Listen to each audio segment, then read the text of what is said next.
Bonsoir mes bien-aimés, en ce 25 septembre 2021. Je souhaite un joyeux anniversaire à toutes les personnes qui sont nées ce 25 septembre. Que le Seigneur vous bénisse partout là où vous êtes. Je viens vous faire ce partage, je sais qu'il se fait tard, mais il faut que je le fasse avant de dormir. Je suis un peu fatiguée, mais par la grâce du Seigneur, je vais vous faire ce partage. C'est vrai que j'allais continuer à vous dire ce que le Seigneur m'avait montré cette semaine, mais je n'ai pas pu terminer de vous le dire. J'aimerais vous dire ce que le Seigneur m'a montré cette nuit. Premièrement, tout à l'heure, nous étions en train de prier avec les enfants. Bonsoir à ma sœur Ayant du Soleil, à ma sœur Francine, à ma sœur Prétifille. Que le Seigneur vous fasse du bien, vous bénisse là où vous êtes. Donc tout à l'heure, nous étions en train de prier avec les enfants. Avant de prier, ils ont récité leur verset biblique et nous avons prié. Et pendant que nous étions en train de prier, j'ai soulevé un sujet. J'ai demandé que nous puissions prier pour les personnes malades à l'hôpital, que nous puissions prier pour la rentrée scolaire, pour les enfants qui vont à l'école, afin que le Seigneur soit au contrôle dans les écoles, dans les établissements scolaires. La dernière fois, je vous ai dit comment il y a quelqu'un qui est venu chez moi, un père d'enfants, qui a initié ses enfants à la sorcellerie. Ce sont des petits-enfants, des enfants de la maternelle, des enfants de la crèche, des enfants de l'école primaire, comme tout autre enfant, mais la particularité, c'est que ils ont été initiés à la sorcellerie. Donc j'étais en train de demander aux enfants que nous puissions prier pour les malades qui sont à l'hôpital et aussi que nous puissions prier pour les femmes qui sont enceintes. Je suis en train d'interpeller les femmes qui sont enceintes. Ça fait un moment déjà, le Seigneur me demande de prier pour les femmes enceintes. Ça veut dire que le malin, l'ennemi s'est levé contre les femmes enceintes. Toi qui m'écoutes, si tu es une femme enceinte, il faut que tu puisses te lever dans la prière. Je t'en supplie. C'est pas le moment d'être dans la distraction. Tu es tombée enceinte, c'est une victoire. Mais la bataille n'est pas encore terminée. Le plus grand reste à venir, la délivrance. La délivrance, il faut sortir cet enfant. Non seulement il faut que tu le sortes, mais il faut que tu puisses repartir avec un enfant vivant et en bonne santé à la maison. Il faut que tu repartes avec ton bébé à la maison, ma sœur. Ne sous-estime pas l'avertissement que Dieu est en train de nous donner. Hier, dans la nuit, le Seigneur m'a montré, vous voyez ces plateaux-là qu'on utilise à l'hôpital, ces plateaux en acier dans lesquels ils mettent leurs ciseaux, toutes ces choses traumatisantes qu'ils utilisent pour des opérations chirurgicales. J'ai vu un plateau comme ça dans la nuit. C'était un plateau, il y avait du sang à l'intérieur.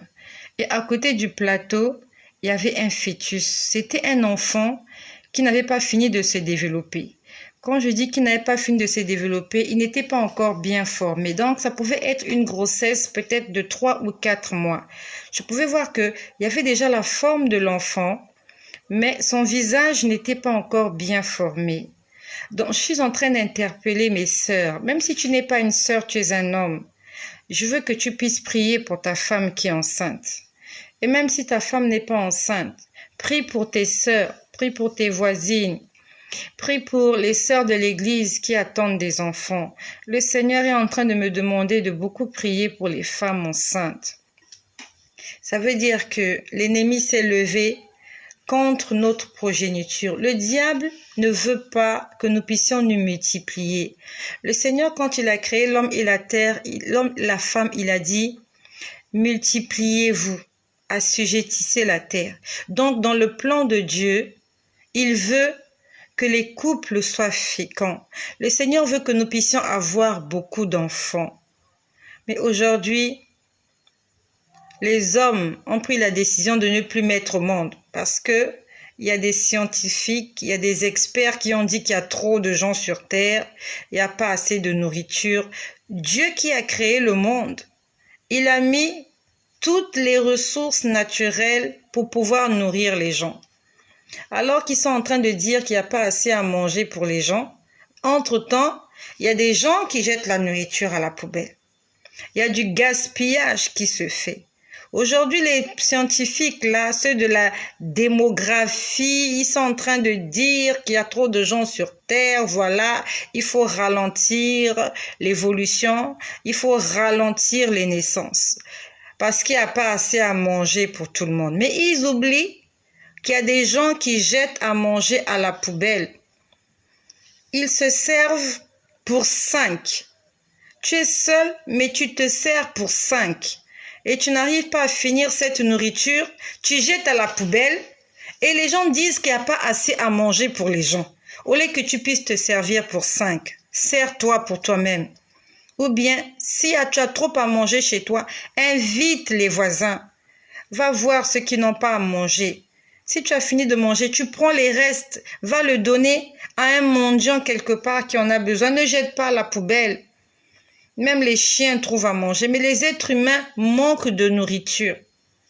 La dernière fois, j'ai vu un voisin en train d'arroser sa cour le matin, alors qu'il y a des maisons qui n'ont pas d'eau courante. Il y a des villages où il n'y a pas d'eau, mais il y a des gens qui permettent le luxe d'arroser leur pelouse en saison de pluie.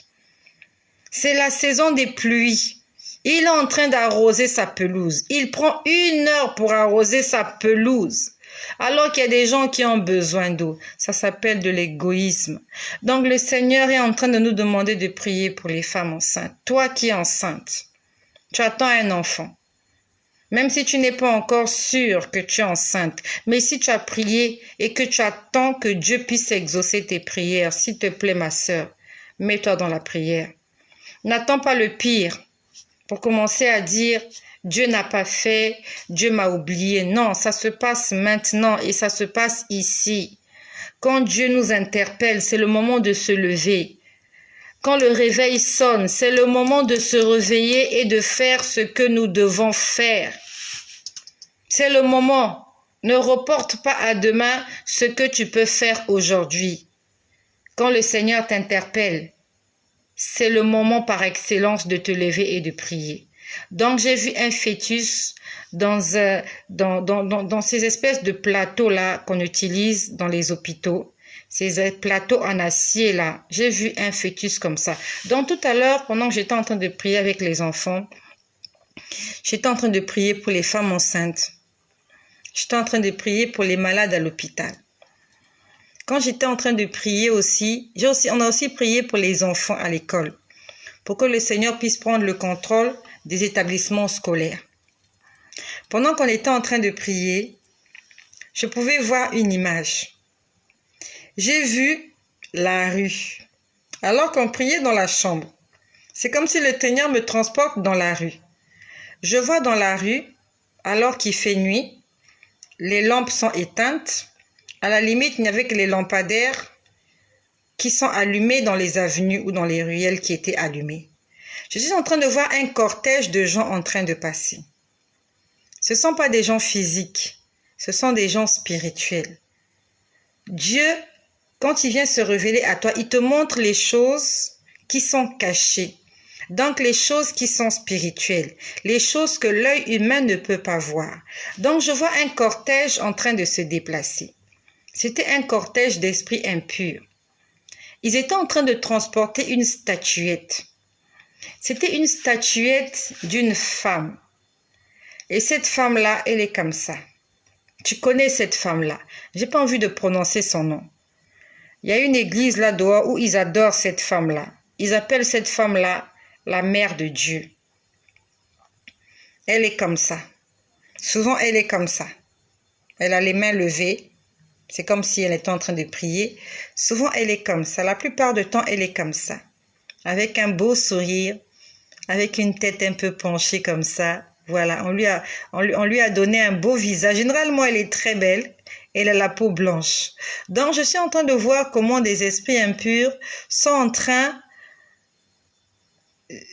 on va dire, c'était un cortège. Ils avaient sur leurs épaules la statuette de cette femme-là, qu'on appelle la mère de Dieu. Et ils étaient en train de trimballer ça dans les rues. J'aimerais te dire que la Bible nous défend l'idolâtrie. Si le Seigneur est en train d'insister, c'est parce qu'il y a encore beaucoup d'enfants de Dieu, des créatures de Dieu qui ne veulent pas abandonner leurs idoles. Une idole ne peut pas te sauver. Une idole ne peut rien faire pour toi. C'est un objet qui a été fabriqué par la main d'un homme. Dieu ne peut pas être fabriqué par la main d'un homme. La preuve en est ton idole, elle ne parle pas. Elle ne respire pas. Elle ne se déplace pas. Pour aller d'un point A à un point B, c'est toi qui dois la porter. C'est toi qui dois la soulever. Est-ce que Dieu a besoin de toi pour se déplacer d'un endroit à un autre? La Bible nous dit que Dieu est esprit. Dieu est esprit. Et il faut que ceux qui l'adorent en esprit et en vérité. Moi, j'ai vu des esprits impurs en train de porter la statue de la Vierge Marie. C'était des esprits impurs. Je ne sais pas d'où ils venaient. Je ne sais pas où ils allaient. Mais je les ai vus en train de transporter une statue de la Vierge Marie. J'ai continué de prier. Nous étions en train de prier. Quand je continue de prier, on me montre la statue de Bouddha. On m'a montré la statue de Bouddha. La Bible nous défend l'idolâtrie. Tu connais Bouddha? Ok. J'ai vu la statue de la Vierge Marie. J'ai vu la statue de Bouddha. Vierge Marie, c'est le catholicisme. Bouddha, c'est le bouddhisme. Ça veut dire que ça s'appelle comment? Tabac de la même pipe. Même s'ils ont donné des appellations différentes à leur religion, à leur forme de croyance, tout ça, ça s'appelle l'idolâtrie. Quand vous allez chez les bouddhistes, ils jettent les pierres sur les catholiques. Quand vous allez chez les catholiques, ils jettent les pierres sur les bouddhistes. Mais tous, ils adorent les idoles. Ils ont des idoles de leur Dieu dans leur maison. Ils ont des représentations de leur Dieu. J'ai vu la Vierge Marie en statuette. J'ai vu Bouddha en statuette avec sa forme là, les pieds croisés. Ce gros monsieur là qu'on appelle Bouddha. C'est tabac de la même pipe. Appelant chien par chien, chat par chat. Toutes ces choses-là, ce sont des idoles. Et toutes les personnes qui se prosternent devant ces choses-là, on les appelle des idolâtres. Arrête de te prosterner devant les idoles. Va lire les 10 commandements. C'est pas toi qui as écrit la Bible. C'est pas moi qui ai écrit la Bible. Nous sommes venus trouver la Bible. Et nous devons mettre en application ce que la Bible nous dit. J'étais en train de prier, je continuais à prier. Et en face de moi, je vois quelqu'un qui était très en colère. Il était très en colère.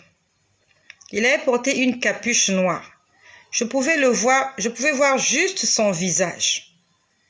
Juste son visage. Il était juste en face de moi. Il était très en colère. Pourquoi il était en colère? Parce que j'étais en train de prier pour les femmes enceintes, pour qu'elles puissent mettre au monde dans des bonnes conditions. J'étais en train de prier pour les personnes malades à l'hôpital, afin que ces personnes soient guéries et puissent sortir de l'hôpital. J'étais en train de prier pour les établissements scolaires, afin que tous les établissements scolaires du monde entier soient sous le contrôle du Seigneur Jésus-Christ. Et le diable n'était pas content. Le diable n'était pas content. J'aimerais te dire que chaque fois que tu pries, le diable est en colère. Pourquoi le diable est en colère? Parce que tu es en train de détruire ses plans. C'est pour ça que ne t'arrête pas de prier. Lorsque tu as la lourdeur de prier, le diable fait la fête. Le diable est content. Le diable jubile quand tu ne pries pas. Quand tu es fatigué, quand tu bailles, Satan est content.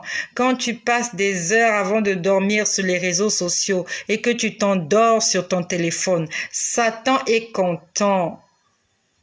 Et le Saint-Esprit est attristé. Je ne sais pas ce que tu es en train de faire maintenant. Il se fait tard.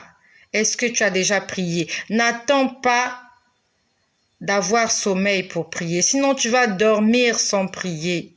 Il faut prier quand tu es encore fort. Tout à l'heure, on était en train de prier. Les ennemis n'étaient pas contents. Ils n'étaient pas contents. Je ne sais pas. Est-ce que c'est le diable? Est-ce que c'est un esprit impur? Est-ce que c'est un démon que j'ai vu? Je ne sais pas. J'ai juste vu l'image de quelqu'un en face de moi très en colère. Très en colère. C'était juste une parenthèse. J'aimerais vous dire quelque chose que le Seigneur m'a dit hier. Pour mes frères et mes sœurs, depuis le 1er septembre, nous sommes en train de jeûner et de prier conformément au livre, conformément à ce que nous demande de faire l'Ancien Testament, le jeûne, la convocation qu'on appelle les Kisle, d'accord? Conformément au livre de Malachie, on parle du Kisle, tous les enfants d'Israël, au 9e mois de l'année, le mois qu'on appelle le Kisle, c'est un mois où il pleut, il y a la pluie, le temps est à la pluie. La pluie, c'est synonyme de bénédiction. Et beaucoup de mes frères sont en train de respecter ce programme-là. Et je bénis l'Éternel pour toi qui est en train de jeûner et de prier depuis le 1er septembre 2021.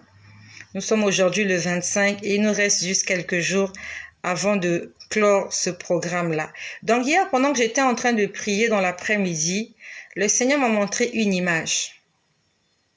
En fait, il m'a montré 2 images, mais je vais d'abord parler d'une image. J'ai vu un gros poisson, c'était la plage. Je pouvais voir la plage. Donc j'invite tous mes frères qui sont en train de participer au programme du Kisle. J'aurais dû le mettre en titre pour interpeller les personnes qui sont en train de jeûner et de prier. Et à toi qui n'as pas jeûné et de prier, je peux te dire que c'est pas encore trop tard. La Bible nous dit, vaut mieux la fin d'une chose que son commencement. Même si depuis le 1er septembre, tu n'as pas pu jeûner, tu peux commencer le jeûne demain. Tu peux le commencer jusqu'à la fin du mois. Le Seigneur va donner à chacun d'entre nous le même salaire. Il y a un enseignement comme ça là dans la Bible, là où il y a des gens qui avaient été recrutés le matin pour aller travailler dans un champ et ils ont eu la même récompense que ceux-là qui avaient été embauchés quelques instants avant le coucher du soleil. Le Seigneur va te donner une récompense. Ce n'est pas trop tard. Même si tu as raté le début, ne rate pas la fin. Donc je t'invite. À partir de demain, 26 septembre, jeûne jusqu'à la fin du mois. Le Seigneur va te faire du bien. Donc, le Seigneur m'a montré une image hier. Je pouvais voir la plage.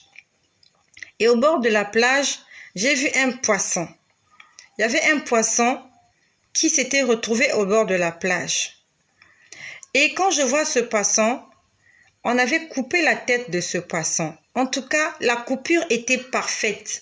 C'était une très belle coupure. C'est comme si ça avait été fait avec un couteau bien limé. Une coupure parfaite au niveau de la tête du poisson. Donc, c'était au bord de la plage. Donc, je pouvais voir le sang qui était à l'intérieur du poisson se répandait partout sur la plage. Donc, je pouvais voir que l'eau était devenue rouge. Et du ventre du poisson, je peux voir quelqu'un sortir. Donc, il y a quelqu'un qui était dans le ventre du poisson. Et le poisson est venu au bord de la plage. Je ne sais pas comment on appelle ça. Il y a un terme. Il est venu... Il y a un terme, le terme m'échappe. Il est venu s'échouer, voilà. Ce gros poisson, c'était vraiment un gros poisson. Il est venu s'échouer au bord de la plage. Et je ne sais pas qui avait coupé la tête de ce poisson-là. Mais c'était une coupure parfaite. C'était fait avec un couteau. C'est un spécialiste qui a coupé la tête de ce poisson. Donc j'ai vu le poisson divisé en 2. Je vous ai fait un schéma. Je vais vous le montrer.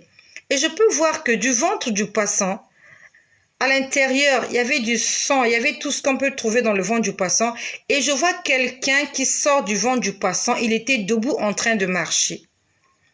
Et quand je pose la question, j'ai dit, Seigneur, ça signifie quoi cette image? Ça signifie quoi cette image?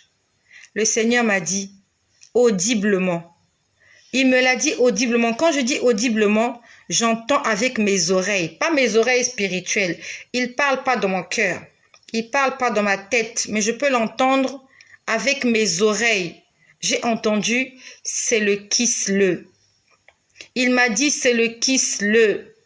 Donc le Kislev, si tu participes à ce programme de 30 jours de prière et de jeûne, ce qui est arrivé à Jonas va t'arriver. La Bible nous dit que Dieu a envoyé Jonas à Ninive pour annoncer l'évangile, en fait pour annoncer la bonne nouvelle de la repentance. Mais Jonas partait à Tarsis. Ça veut dire que Jonas était en train de désobéir à Dieu. Alors que Jonas était en train de désobéir à Dieu, il était dans le tumulte. Il était dans ce bateau et le bateau devait faire naufrage. Qu'est-ce qui se passe? Jonas est jeté par-dessus bord. Et la Bible nous dit qu'il a été avalé par un gros poisson. Et il est resté dans le ventre de ce gros poisson pendant 3 jours. Donc pendant 3 jours, Jonas ne voyait pas